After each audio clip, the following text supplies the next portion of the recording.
Well, hello everyone. Welcome to World at War Comics. My next special guest is Mr. Derek Kirk Lim. He is a two-time Eisner winner, a Harvey winner.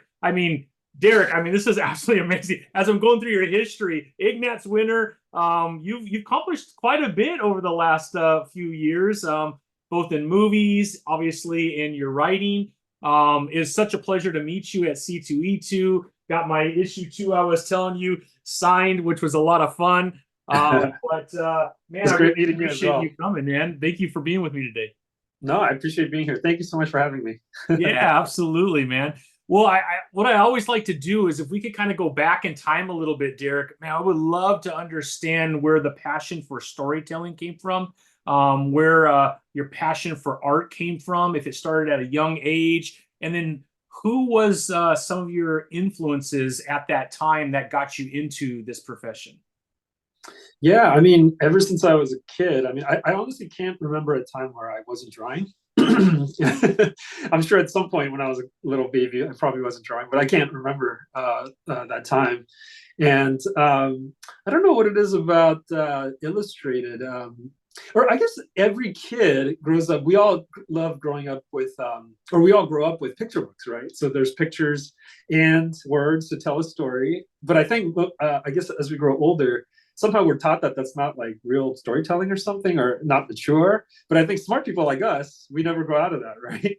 So I think I'm just one of those kids that never grew out of that, and realized how amazing it is to tell a story with both pictures and words. And that came from just reading comics when I was a kid. I came to America when I was 8, and before that in Korea as a kid, everybody read comics back then. There was, it wasn't like America when I came here, where only a few select, older kids are reading comics. There, every kid reads comics. It's totally normal. And in Korea, there were these comic book reading rooms. So back then, at least in the environment that I grew up, not everyone could afford to buy your own comics. So what we would do is we would go to these Korean comic book rental stores. So it's just like going to like a grocery store or like something like that. But instead of groceries, you had comics that you could just rent and read there. So they have like seats and couches, and they have snacks that you can buy, and then you would just read the comics there. And you could read. I think you paid by the hour, and then you could just read any comic you wanted within that hour. Yeah, so you could try like so many different books. And I think they also did let rent them out too, but I don't remember because clearly because I was so young. But but that's how I read so many comics was through those comic book rental places. And an early influence was Osamu Tezuka, creator of Astro Boy and Oh, Kimba the wow. White Lion and all those comics and cartoons. And by the way, Lion King is actually Kimba the White Lion. Disney Oh, just, wow. yeah, they just stole the story completely outright. It's Oh my crazy. goodness. If you ever if you ever look into it, yeah, That's look up Kimba the terrible, man. White. Yeah, and even his name, right? Kimba and Simba, and Oh, he has the father, the father lion who dies. He appears in the clouds. Like that's straight from the comic. my Kimba God. the Lion by Osamu Tezuka. It's wild, but to Wow. this I day, never knew Disney, that. That's crazy. Wow. yeah, and to this day, like Disney says that they had no idea of the comic, which maybe it's true, but it seems very coincidental. But Nah. anyway, I'm getting off on a tangent. Anyway, yeah, so Osamu Tezuka was huge when I was a kid. In the late 70s, I guess that would be. Yeah, he was still really huge. He was one of the top, comic book artists still at that time, and especially in Korea. I don't know about America, but I think in America they did have Astro Boy cartoons, right? Yeah, yeah, yeah. Yeah. Astro Boy is definitely one that I know I've watched. Okay, gotcha. So yeah, yes, Osamu Tezuka was a huge one, and then did you ever watch something called Transor Z here in America? Or Z, that's not ringing a bell. Would have been like in the Okay. early 80s with Yeah, Transformers and it was. Voltron. It predates Voltron. It's Oh, like it's like what Voltron, all those giant robots came from. oh, Is okay. in Japan they call it Mazinger Z, but that was also based on a cartoonist named Go Nagai, Uh, and he did another one called Devil Man. You might have heard of that one. And so that he was like a huge influence when I was a kid. Um, and then when I came to America when I was 8 years old, at that time there was no translated mangas or manhwas here in America, so I was kind of ripped from that world, I guess. And then here, the only comics I saw were superhero comics, of course. And I found Spider-Man, and that I completely fell in love with Spider-Man comics. And then from there, that led to X-Men, and then from there led to a lot of like more independent comics. Like, do you remember Continuity Comics? Oh yeah, yeah, Yeah, so absolutely. somehow those are in my Circle K's that I grew up next to. That's And kind of wild for them to be in a store though, like that, right? I know, right? Like I remember the first one I saw was Sam Marie, which was Yeah. pretty sexy comic. Yeah. But I read that when I was like 10 years old or something. And then that led to a lot of other indie comics like Love and Rockets eventually, and that really expanded my comics diet and influence. So I got a lot of influence early on from manga, and then superheroes, and then to indie comics, and then of course that also led to European comics like Mobius. And I think that's why my style is so just all over the place, and not exactly like a superhero style, or not exactly like a manga style. It's sort of an amalgam of all those things, and how I grew up and where I came from and stuff like that. I think that's what gives it its uniqueness too, right? There is a lot of influences, and your art is not like your typical super hero style of art. It's almost like individual paintings. I mean, it's the detail, and when you're dealing with water, and to be able to like put the lines within the water to show movement. I mean, that's pretty. It seems like it would be very difficult to do, and it seems like you got it down, man. Well, thank you. I mean, that I'm really glad to hear that, because I mean, I've never tried painting that kind of stuff before I did this book, like stuff in water. And what's really tricky is something that's half out of water and half in water, because water refracts the stuff inside when you're looking at it from outside of the water. So there's a scene where the water is draining, and the mermaid, she's in real peril because the water is draining. She has to breathe inside of water. So there's a scene where I had to draw half outside the water and half inside the water. It was really tricky, and not something I really thought of when I wrote the story. Just writing it, just everything seems so easy. And then when I got to it, I was like, "Oh my god, this is so crazy!" Why did I write this? Why did I write this? Exactly. And then there's a scene where the glass cracks and the water shoots out, and then the water blasting out was really tricky to draw. I actually eventually just had to like take like flattened versions of actual water spraying that I had to kind of multiply in Photoshop to kind of create and blur. So that's how I kind of created that. So there's certain things I just can't. It would have just taken me too long to paint that just by hand. Yeah. So I did use a few tricks there, only in like the little water type of stuff, but everything else is just hand painted with Photoshop. And it was a real learning curve to learn how to do a lot of that stuff. All of your art throughout all the issues are hand painted, each portion of that. Yeah, I mean, it's I'm not using actual paints. I am painting in Photoshop, but yeah, it's all by hand. Yeah. But still, man, wow. Yeah, it was real. It took a long time, that first issue, because I wasn't so used to the technique and how to simplify it. So I was just kind of painting everything very from going straight to color. And now I just paint in black and white, and then I convert it to color, which is much faster.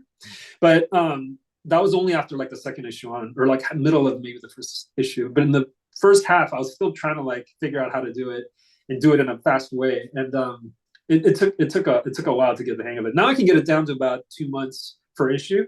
But when I first started, that first issue took me like 5 months or something. That's crazy. Wow. I mean, it seems like a lot of work goes into that. How far ahead are you then? Because this is a monthly, right? So how far are you working out? Like, are you on issue like 10 or 12 at this point? I'm actually only on issue 6. Oh, but wow. I am taking breaks between 6 issues. Oh, gotcha. So kind of like like your arc, right? Your arc is the first 6 issues. Exactly. Yes. Yeah. Saga. That's what I was trying to think of. The way Saga does it, sort of. Yeah. Do like 6 and takes a break. Do 6 and take a break. So that's what I'm doing. Yeah. So I'm on the 6th issue right now, and then once the 6th issue comes out, I'll be taking a little break, and then to rack up enough pages to go monthly again. Yeah. And then every 6 issues will go monthly. Wow. That's incredible. Well, can you kind of walk how you got into this story?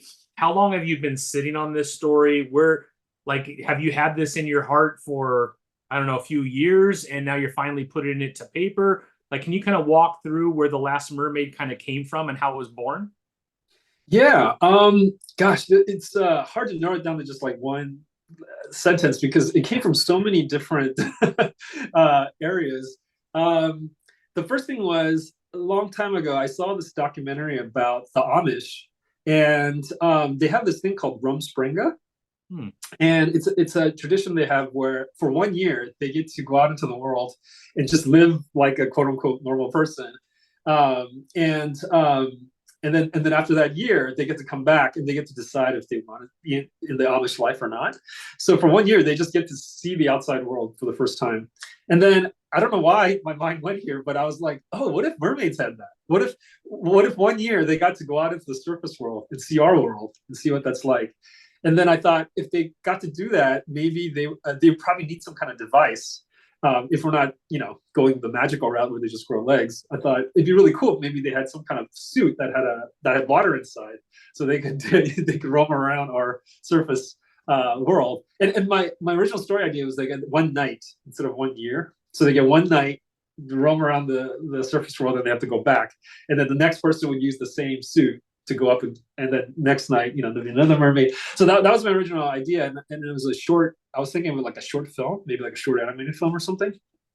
And then so that was one area of how I got to the story, and then the other one was I grew up really loving like post-apocalyptic stories like Mad Max. That's a big one.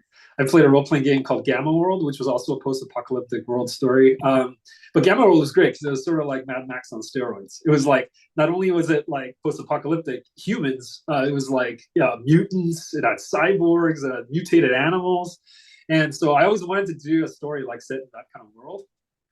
And then when I came up with the story, like those two things kind of merged in my mind, and that's how I came up with this crazy story where there's like a mermaid in a post-apocalyptic world and a robot. Yeah. So and then there's one. The last component was I when I was working in animation, I worked in animation for like 10 years, and while I was working as a character designer or storyboard artist or director, on the side, I was also doing pitches to these studios for my own show. So I had a few that I was kicking around. One was called the Bobby and the Invisible Express, and it was about this invisible train, which I might still do at some point. But the train was a train for like mythological creatures, right? And one of the characters on it was just going to be a one episode character was a mermaid, and that I took that idea that I had earlier and put it in this pitch. So she was actually part of the pitch originally, and in the first issue, I put in the back I put the original drawing that I had, and that drawing comes from the cartoon version. Oh wow. Yeah, and then when the pandemic came and I had to do my own work outside of animation, actually had to come back to take care of my parents. No. So I kind of had to move back, relocate back to my hometown, and which is where I live now. And during that time, I was kind of ripped away from the animation world. I couldn't really do work in animation at the time. Actually, nobody could actually because Yeah. it's the pandemic, right? So I had to do something that I could do on my own, and that's when I decided to do a comic again. And then I remembered that pitch I had, and I remembered specifically the mermaid character, and I just thought, oh, that would be so cool to do a story just because I need something a little bit simpler to do, on my own. And so I took that character, and then I had the other stories around that I was just mentioning, and they all kind of like merged into this thing called the Last Mermaid. Yeah, so It's absolutely beautiful, man. thank you. Yeah. But yeah, it's It's kind been of a- crazy how stories come to you. It's never like one place. It's never like it's not like in movies where like, oh, eureka, you see this one thing, and it's like it's always from like a lot of different places and a lot of your life experiences and what you loved as a kid, and they all kind of it's a very very mercurial sort of process. Yeah. Yeah. Well, to build upon that, how do you capture those moments that you think you might be able to utilize in the future? Like, do you carry like a little booklet around and you write notes? Like, what is your technique to be able to capture things that are happening in your life or surrounding you that you might be able to utilize in stories later on? Or do you even have a technique, or you just Yeah. I mean, before like the internet was a thing, I used to I did carry around a little notebook, okay. and any and before I did I did a comic called Same Difference, which is slice of life comic. So Yeah. during that time when I was doing more slice of life comics, that's when it really came in handy because I would actually literally like write down what people said. Oh, that's funny. Or that's interesting, and then I would put it in the stories. It's a little harder to do that when it's like a total crazy world, Yeah. it's not the real world. So I don't do that as much. And ever since like the internet came and we had cell phones, now I just dictate into my phone. If I have sometimes when I'm driving and an idea comes, I'll just dictate it into my phone. And then of course I carry around my iPad everywhere. And anytime a design idea comes into my head, I'll just start scribbling, or storytelling idea comes, I'll just start scribbling on that. So nowadays it's all digital because one thing that's really handy about it is if I scribble it on my iPad, when I get home, it's already on the internet, so I can just use my work computer and it's already there. I don't have to like transfer it or anything. So it's this new age of the tech stuff. It just makes it so much easier. And also the drawing too, like in Photoshop, like a lot of those tricks. Like there's filters that now like you can actually like those underwater shots. I can kind of like put a filter on it and it'll make it look like it's watery, So that saves time sometimes when I have to go quick. Yeah. But yeah, so that's how I keep track of my story ideas these days. And then how do you separate whether an idea is going to be a story in written form, or you're going to do like maybe a short film or something like that? Is there something like it? Do you have like a rule of your own that you utilize to dictate where that's going to be presented in your art? I think ones that are more visually striking are the ones that I would reserve for something visual like comics or animation. Yeah, these days I feel like more like slice of life kind of stories. You can, I mean, it's great in comics, but you can also do them just almost with a lot less work in other mediums like prose, for example. Of course, you have to be a good writer too, and that's a whole nother art form and skill. But I feel like, but stories that are like visually spectacular. Like, would it be? I mean, Mad Max. Like, let's take like Fury Road, right? I mean, of course, I guess you can still read the story as a novel. Like, it would still be good. But I mean, come on, you need those visuals, right? I mean, it's a whole nother thing when you have those visuals. It's a visual story, and those are the kind of stories that I'm more leaning toward these days. And I want to get out before I die. As you grow older, you're like, time is limited. Like, I gotta really, do the things that I'm like good at. And I have so many visual ideas that pop into my head besides just the stories, and those are the stories that I really want to get to. And comics, it takes so long. Like the process is so long that I can't like mess around anymore. I gotta really like hone in on the ones that are important and worthy of the time that you're going to put into making a comic. Yeah, that's awesome. I watched your short film Glitch, I think it was called. Yeah, my student film. Yeah. Yeah, that was incredible, man. It was a lot Oh, of really? I think it's like 8.5, 9 minutes or so. I'm like, Yeah. I could fit this in, and I really enjoyed it. I mean, how Oh, often thanks. are you working on those type of things? And is either comics or doing like a short film like that, is that kind of a break from you for you? From like maybe doing comics, although you enjoy it, is more work.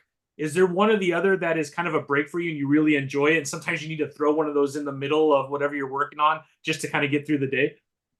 That actually, at the time that I did that short, that was the break, because at that point I'd been doing comics for like 10 years. Yeah. And I was getting kind of burnt out, to be honest, at that time. And I wrote this really embarrassing post on Facebook about how I was completely burnt out on comics, which thank God is not up anymore. But yeah, and then I kind of had and I think a lot of cartoonists go through this actually. Like some of my friends I've talked to, like, yeah, at a certain point, you just get so burnt out just being in a room by yourself, and not collaborating with anyone, just being part of the rest of humanity. So, yeah, and I kind of reached that point at a certain point. And I always wanted to try film, but I was always limited by the technology, because at the time it was all film, right? Like actual film reels, and it was so daunting. And I remember in art school, I took a film class where we had to develop film and everything. And for some reason, I think my dad actually just had a really bad camera that I used, really old bad camera, and I think the lenses were all fogged up or something. But I don't know. I just couldn't get a good photo out of it, really. And it really discouraged me because I was like, man, if I have to do film, it's like 100 times more complex than this. And but then when I made that short, shortly before I made that short, is when the DSLRs started putting video into their cameras, with the interchangeable lenses. And before that, there were only stills. But once the digital chip, the what is it? The inside, the digital chip, where the picture actually gets exposed, became digital. Then they could do like video too. Yeah. And then suddenly people are doing beautiful shots just on a regular quote unquote still camera. Yeah. And it was digital, so you didn't have to process the film. It didn't cost money to process the film. So then I got really excited. It seemed so easy to do, so much easier to do. So I just started taking classes at the LA City College. They actually have a really good film program there. So Morgan Freeman actually went there. Yeah. Wow. But anyway, yeah. So I just jumped in and like took all these classes, and then that Glitch was the first or second film I ever made in that class, in that program. And I just did it with like two other friends from class. And then I luckily, like, I had two actor friends, and then we just went out and did that. Vivian Bang, the woman actress in that, she's been in a ton of things. Yeah. She's in Always Be My Baby, which is a Netflix movie with Keanu Reeves. She actually got to make out with Keanu Reeves. That's huge. And she's done a bunch of stuff. But anyway, I got really lucky just that I happened to know her, and so she agreed to do it. And it was it's such a fun break from doing comics, because it's so collaborative film. It's so collaborative, and that's what makes it so fun. But now that I've had 10 years of that, I'm like so happy to be back doing comics. So the pendulum has swung the other way. Now I love just being alone and just staying in my room and just being with my own imagination and like just doing whatever I want to do, really. Yeah. Now I always thought, as a creator or a writer, if I was able to draw, man, my life would just be so much easier. But then, I almost feel like sometimes there's a little bit of a curse to that as well, right? Because you can get burnt out when you're doing all of those things. Can you kind of talk about that a little bit? I mean, do you see it more as a blessing or more as a curse to have that skill set to be able to do both? It's definitely what you said. It is a blessing and it is a curse. Because, you look at like, writers like, Brian K. Vaughan or something, they can produce so much more work. And obviously you have to be a genius writer like Brian K. Vaughan too for that to work. But, they can produce so much more. And I always do sometimes feel like, man, if I just wrote and like just let somebody else do the art, which I have, I could get so much more work out than what I'm doing. But then there's that other side of me. It's like, you almost feel like you're wasting the talent that was given you, or that you worked so hard to get, just did not draw. So that is that double-handed or the double-sided sword. It's like, so my solution now is to pick one that I'm going to draw, like Last Mermaid, and then some of the other stories that I can't get to because I'm drawing Last Mermaid, I'm trying to collaborate. So I actually do have another book coming out from Image next April, and it's drawn by a fantastic artist named Jacob Perez. Okay. It's his first graphic novel, but he's a great artist. The last work he did was the Tales of the Ninja Turtles, the cartoon that's coming out soon. Oh, wow. Based on the recent movie. Yeah, he's a character designer on it. He's fantastic, and it's called Royals, and it's so cool, like working with somebody else. Because not only are they bringing things that I can't bring on by myself to the book, it's just fun to work with someone. Like I was saying before, when you're doing films, you get excited together. You're bouncing ideas off of each other. He's bringing things that I wouldn't have thought of. He's given me he actually solved a really tricky thing I had at the ending that I didn't really realize until he told me about it. I was like, oh my gosh, that is like a total like plot hole I didn't even think about. And then so stuff like that that only two people can bring, that can only happen with two people or three people or multiple people, is so much fun and so rewarding on its own. So hopefully if I can carve out enough time, I can just keep doing both. Like between each of the 6 issues, like I can kind of finish a script for something and then work with an artist and then go back to Last Mermaid and then bounce back and forth like that. So that's currently my plan, and it kind of fulfills both those needs. Yeah. Yeah, yeah, that's amazing. Now, will Royals be kind of an ongoing too, or is it just a graphic novel, one and done, like a one shot? Yeah, it is a one shot. But it's pretty long. It's like 215 pages or something like Oh, that. wow. Yeah. Pretty thick.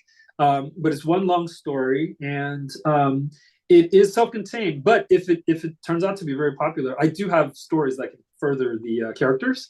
Yeah, I have a really good idea for a sequel if that could ever be possible. But the I'm really excited about that book. It's another story that I've had for a really long time. It's about two twin brothers who are telepathically linked, and they use that ability to con poker games. And in the beginning of the story, they get caught in this one poker game that they're trying to do this grift, and they don't realize that the poker game is actually run by a mob in South Korea, by this mob in South Korea. And so they end up to pay them back, they have to do this job for them using their abilities, and that's the story. Oh, wow, it sounds awesome, man. Thanks. I like to say, like, it's a mashup between like Rounders, Baby Driver, and a Jackie Chan movie. So if you like all those things or any of those things, I think you dig it. Yeah, for sure. For sure. That sounds amazing. Well, back to the Last Mermaid. As far as character design, how did you? We know the Mermaid, right? You had said that you kind of took from another thing that you were working on. But what about the rest of the characters that we have seen? Her little friend, what's her name? Lottie. What's that? Lottie. Lottie, yes. What about, like, where did that come from? Because it's so adorable, but so crucial to the story too, because sometimes Lottie gets Mermaid out of some trouble and certainly helps in a lot of ways. That's true. And I think she serves as like to lift the mermaid spirits. Yeah. Just in general, in this dark world that she's living in, that she's stuck in. But yeah, I didn't know about axolotls until maybe about 5 years ago. And did you know about axolotls before the book? No. I mean, I've definitely watched, a lot of Disney Plus, and they have a lot of amazing nature programs. So I know I've seen one before, but it didn't trigger until I saw your book. I'm like, wait a minute, I've seen that. That's actually a real, like, living organism. It's not something made up, but they're adorable looking. Yeah, they're so unreal. They look like a living smiling emoji. Yeah, they do.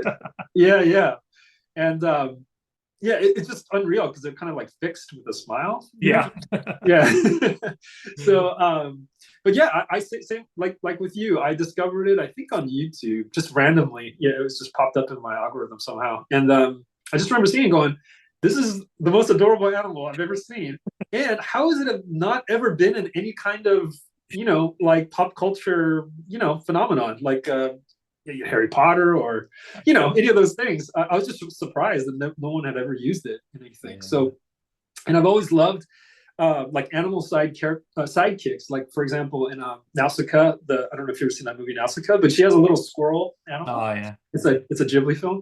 Yeah. And then Avatar: The Last Airbender. Aang has this little monkey. The monkey. Yeah.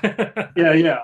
And of course, every Disney movie, like Flounder, and I've always loved that trope of like the main character having a little sidekick and a cute sidekick. So I wanted to do that, and when I was thinking of trying to think of one, that's when I remembered the axolotl and thought, oh my god, it's so perfect, because not only is it really cute, it's a water creature, and it's never been used, as far as I know, to any real popular degree. So I mean, now I see them around at like malls and stuff, little dolls, and they're everywhere. But at the time when I was making it, I hadn't really seen anything with axolotls in it. So I mean, that was just the main reason. And then of course, just having that cute animal sidekick, it gives the mermaid somebody to talk to. Yeah, which is really important, because I don't have captions in my book, and she's alone. So if I need to explain anything, she basically has to talk to Lottie. You know what I mean? So so Lottie actually, even though it's such a small character, serves a huge function, I think, in the story. Absolutely. Yeah, and of course, like you said, she does spot like a way out at one point, and helps. But yeah, mainly I just want her there to like she's like the Sam to Frodo. Like you need Yeah. somebody to pull you along, right? Like the Yeah. happy person to pull you along. And Lottie, even if she's not happy, she looks happy because she's got that fake smile. That um, is true. That is true. I think the one drawback that I'm seeing now, which I didn't anticipate, was, and I don't know if this is a drawback really, but it's one thing that worries me is that I think people think that the story is for a younger reader than it is. Yeah. And it is for like Teen Plus, which I put in the back as the rating. But I think a lot of people see the axolotl and think it's like a kid story. So I've heard a lot of parents tell me they're reading it with their kids, and I'm just like, oh, thinking about all the stuff that's coming up. Like in a couple issues, there's like a Russian roulette scene. Oh wow. There's a guy that gets chainsawed in half. I'm like, oh my god, I'm just so scared of what I don't want to traumatize kids, so I'm a little worried. So I'm actually kind of in a. Let me ask you, what do you think I should do, Tommy? Do you think I should, because is a post-apocalyptic, Yeah. dire world. There are really unsavory characters. And in the original, I mean, the script that I've written, there is quite a bit of swearing because of these other characters. Not from the mermaid really, but from these unsavory characters. And I'm wondering, because now that I know I've like these really younger readers, if I should maybe censor the words or something, like the way they did it in what's that Sometimes you recent can book use that like Tom the symbols instead of writing it out, which Yeah, is perfectly like Tom fine. King. You think so? Yeah, yeah. I think Okay. actually I read a lot of comic books where they do that. In fact, like in Marvel and DC, sometimes they'll kind of what they're saying as an adult, but Right. it has just symbols. So as a parent, you can kind of skip by that word. I'm not sure what you're gonna do though. There's no symbols for chainsawing someone in half. So that one might be a little bit more difficult, Derek. Yeah, yeah. Just a big censored bar. How about that? Yeah, Like, the I guy guess getting you could shot pixelate it, right? Where but I mean, I think you got to stay true to the story that you've written, though, right? I mean, Yeah, yeah. That's post-apocalyptic world, right? It's gonna be exactly. there's gonna be a lot of danger and a lot of unknowns, and Hmm. you got to stay true to that, or it won't come Yeah, across. I Yeah, think so too. I'm definitely not going to change the story. I just thought maybe at least I could soften the blow a little bit, at least by putting those. Because I remember Tom King did that recently, and oh god, I'm blanking on the title of the book, but the one about the Human Target. Did you read oh the Human yeah, yeah, Target? yep, Yeah, they had tons of cursing, but all the cursing were those symbols. yeah. And I was thinking, okay, I guess that is one way I could kind of get around at least the F word and the stuff like that. Yeah. Um, but I do feel a little bit. I mean, I do feel conflicted though because I am compromising my original vision of it. But yeah, but I didn't anticipate having so many young readers though. So I don't know. I guess maybe that is one.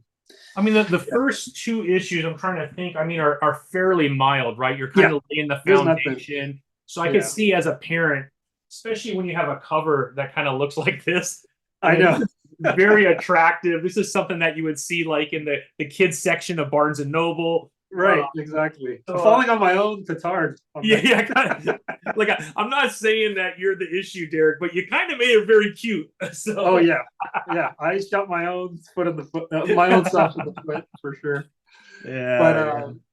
But yeah, yeah, I wanted a mermaid story that was different. yeah, Like we've seen a million kiddish mermaid stories where the mermaid's just nice and nothing bad terrible happens. I wanted like a real scary, like yeah. dark, Mad Max like story with a mermaid in it, because that kind of story has never been told. So Yeah. at least as far as I know. So Yeah, yeah. No, I love it. And as soon as people read issue three, things start to get a lot more, I guess, serious, right? With what mhm. happens in issue three, a new character comes in. Yep. There's definitely some fighting that takes place at the end of that issue, which I thought was pretty awesome. So yeah, Thank you. things start to ramp up a little bit in issue three. Now that you kind of understand the character, you understand how the character has to live. You Right. understand kind of the surroundings. Obviously, they found water, which was really great. But all of a sudden, something else happens and it takes you in a whole other area. And then we find this other character, which I cannot wait until issue four to kind of figure out how this character plays a role with Mermaid. So it's getting really exciting and I'm loving it. Oh, awesome. That's so Yeah. great to hear. Thank you so much. Yeah. Yeah, I can't wait to release the fourth issue because the third issue is like action packed. It's like a full-on action issue, and then the fourth issue, it's more of a story issue. So we'll find out more.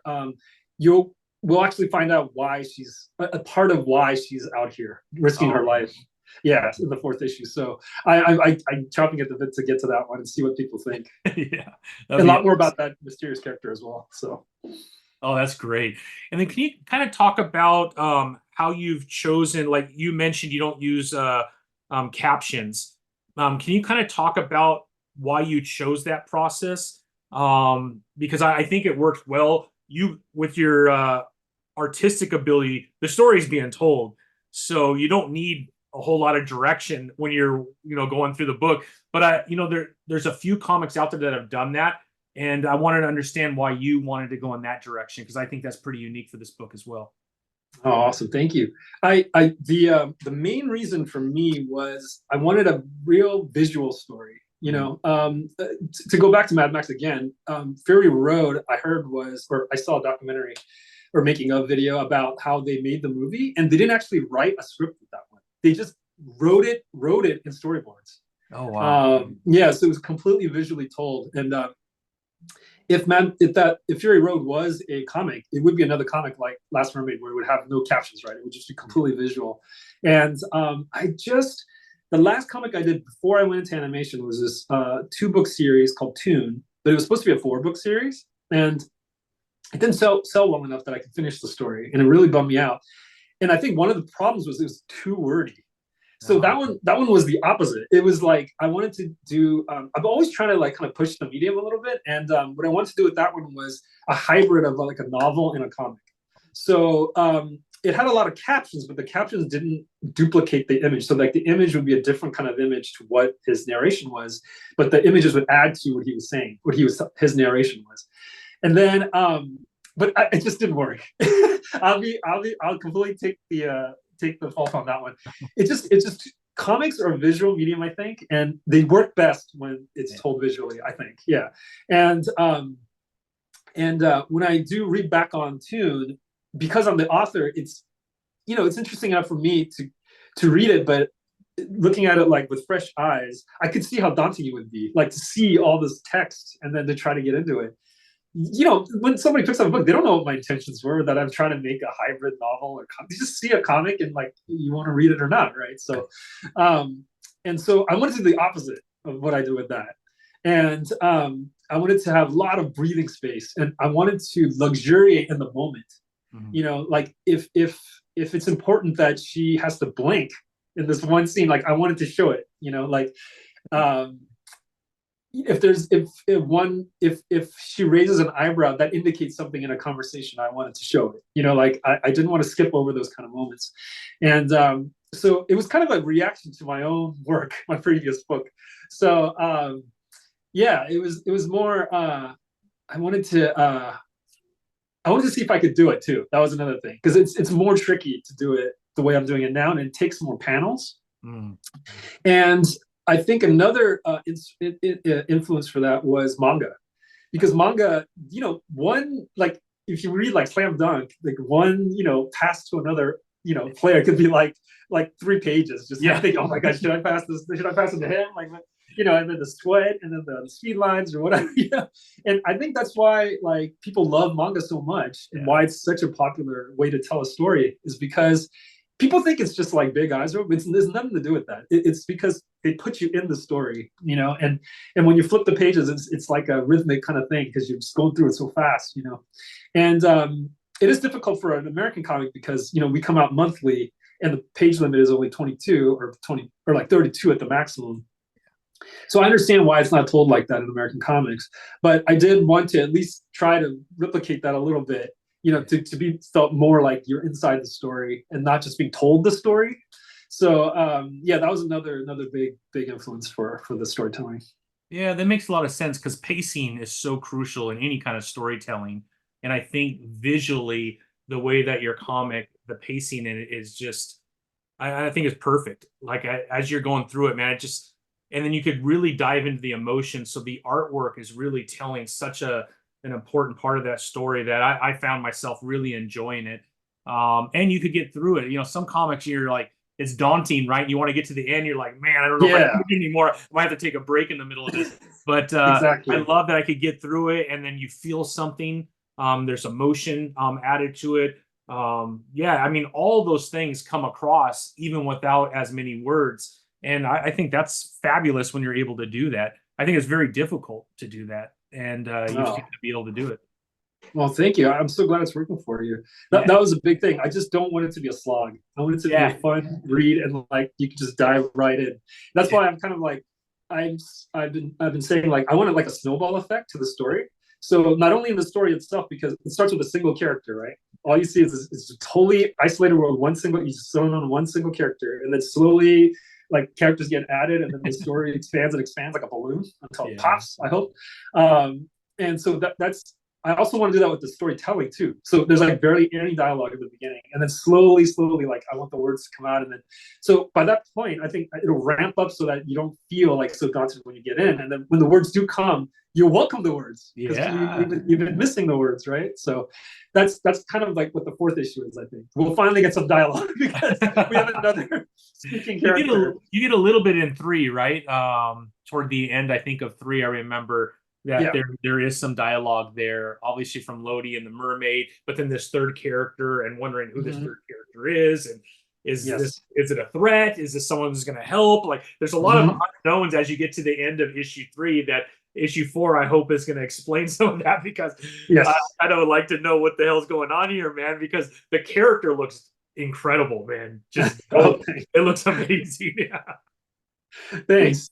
Yeah. Yeah, that was a really unlike in the second issue. I put all the designs that I went through to get to the Havoc, which Uh, took the mech, which took yeah. forever because I'm not used to drawing that kind of stuff.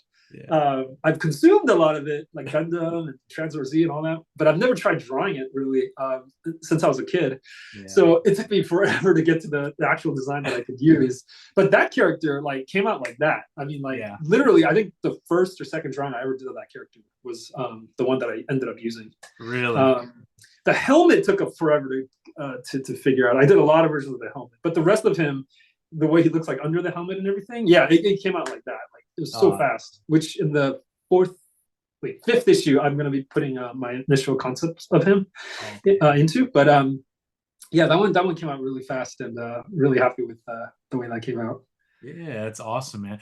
Now, as far as the fan response, are you happy to the responses that you're getting? I saw at the end of issue three, you have a lot of letters that you're reading from different fans and folks that have read it and obviously are extremely pleased. Are you pleased with the way it's been received?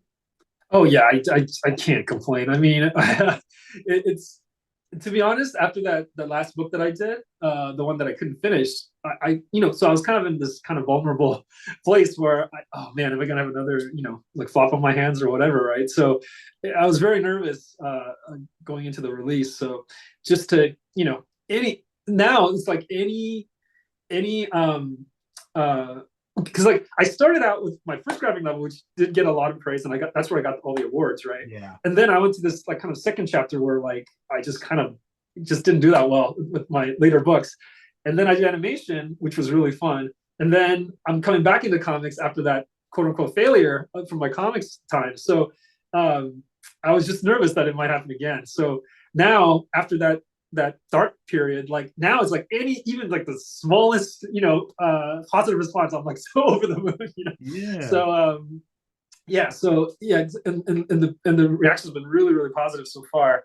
And I mean, it's not completely positive, of course. You can't expect that, Yeah. there are people who don't like it, but the at least the ones that actually respond to me, it's been really positive. So yeah, I'm just over the moon and so grateful for everyone that's been writing in. I have tons more letters in the fifth issue. The fourth issue, I actually took up the entire 32 pages of story, so I didn't have any time for letters in the fourth issue, except for like the very end. I think I have one page or something, but so it's a real jam-packed issue, that one.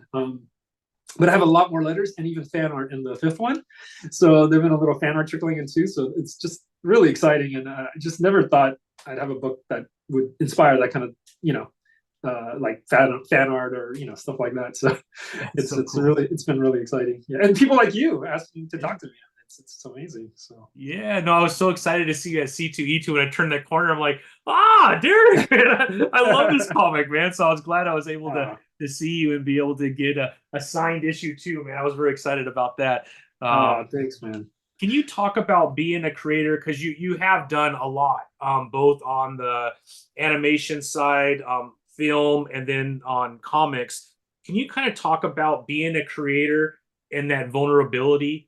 Because I think a lot of people do kind of struggle with that, right? You're putting out something that is a creation that has come from you, and Yeah. it's not fun when you believe in something and maybe someone else doesn't. Like how do you work that out, and how do you move on from that? Because I think all of us and just human nature struggle with that, especially though if you're putting something that you've created out in front of everybody. Yeah, it is. It is. That is probably one of the toughest things of being a creator. As I'm sure you know, it's I don't think people realize how vulnerable you are when you're putting out all this stuff and you're putting so much of your work and energy and thought into something, and then I think the hardest is actually indifference. Mm. Even hate, at least there's some kind of reaction, like somebody's actually experienced it or read it or something and had a reaction. I think indifference is the hardest thing to me, and that was I've been through that before too. So um, yeah, that's pretty tough. I guess one thing I would say is it might be helpful if you are in a place like that to maybe switch it up a little bit, like the what I did, for example, like um, going through that period in my comics career, switching over to film and animation, I think kind of eventually, not at first, because at first it's kind of like you feel like it's like a fallback or something, but eventually you can find new inspiration, new life and joy in that. And then hopefully you can bring that into your next work. And another thing is another great thing about doing something different is distance. It really helps to have distance. That saying, time heals all wounds or whatever, or distance makes a heart grow fonder, like I think it's all true. After a while, you kind of those wounds kind of scab over, and you're ready to get on that bike again, even if you're going to fall again, so I think time and trying something new, at least for me, I'm just speaking personally, that's what worked for me. Eventually I got to, because when I got into animation, like I didn't even want to even look at a comic. I was so kind of traumatized, and Oh that sounds no. so lame, that sounds so stupid, but I did No, feel that way. Like, I can yeah, see just that. Yeah. yeah, just like I just felt so I don't know, you know what it felt like? I felt like I didn't live up to what people had put trust in me. Like, for example, like when I got those awards and stuff in the early, because that was for my first graphic novel. So when that happened, I was like, oh my God, I gotta like live up to this. Like my next book has to be even better, more amazing. And that put all this like unnecessary pressure on myself. And nobody else, another thing to remember is nobody else is thinking that. They got their own lives. They're not thinking like, oh, That's Derek true. Kirk Kim, like who gives a shit? I'm just another person in the world. Like nobody's thinking that. Nobody's thinking about you that much. You know Yeah. what I mean? That's one thing you got to keep in mind. Um, and but anyway, so in the beginning, right after that portion, or that like kind of bright spot, and then I went to that kind of like dark spot.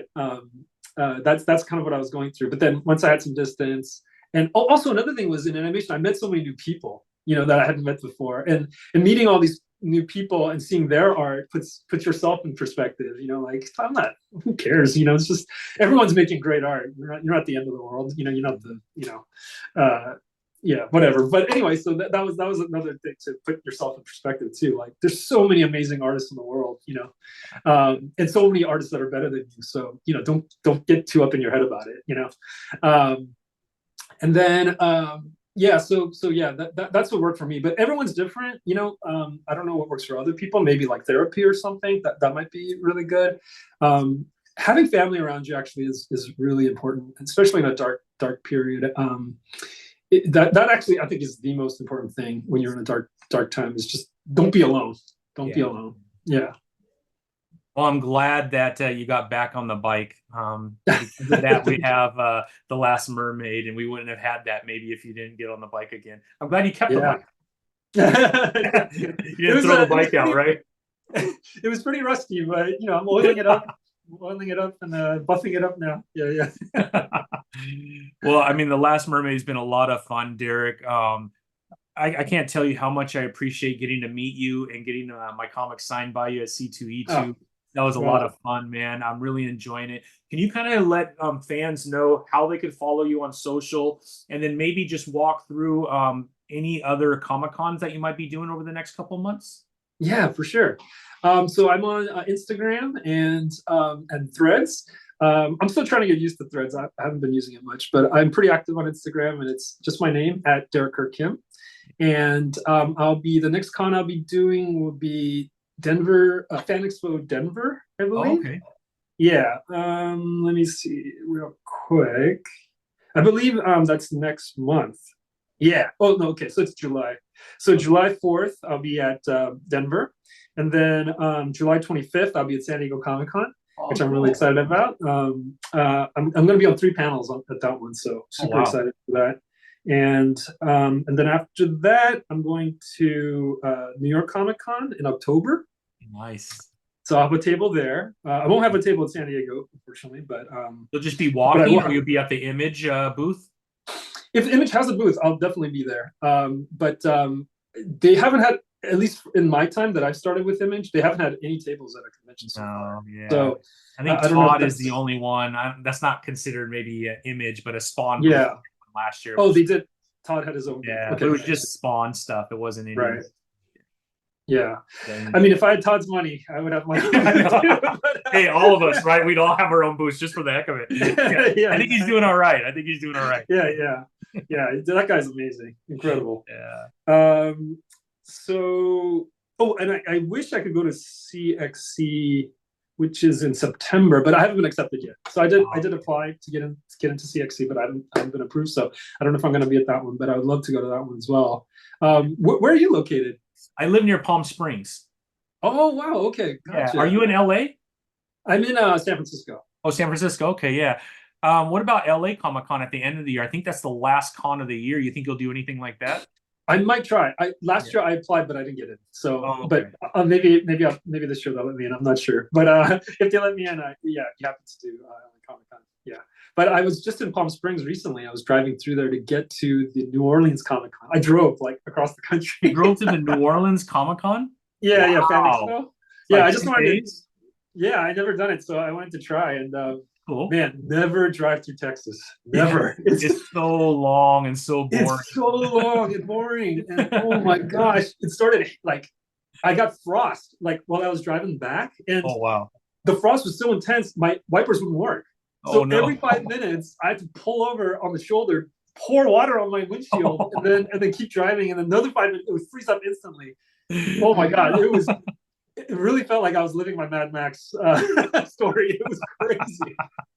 That's scary though, man. That's scary going through Texas because a It lot of them was, are just 2 lane, right? And you're just going forever and ever, and you're like, man, man. this state is big. A It lot of is. people It's don't realize that. I huge. was watching a video from a guy from England, Uh and huh. he while he's in London, they have conversations about Americans driving to work, and they're like, yeah, they had a 2 hour drive. That's crazy. And then he goes, and then he came to the US and he's traveled. He's like some big TikToker and he travels all over Okay. the US.